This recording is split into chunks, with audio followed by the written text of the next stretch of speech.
ရှိတဲ့အရာတွေမှာဒါဟာကိုယ့်အတွက်ကောင်းကျိုးဖြစ်ထွန်းသလား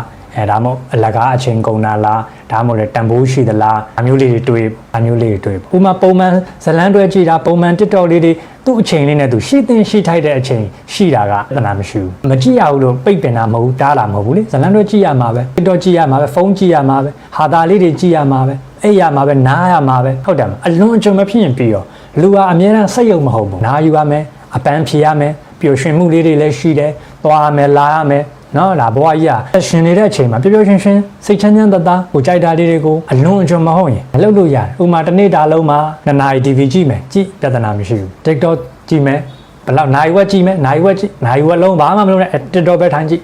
နိုင်ဝက်ပြီးသွားရင်တော့ငါဘာလုပ်မယ်အခုကို limit ကလေးနဲ့ဥပမာတချို့တွေတောက်တယ်စားတယ်တောက်ကျင်ရှိတယ်ပေါ့နော်တောက်ကျင်ရှိတယ်ဒါပေမဲ့ limit ပဲ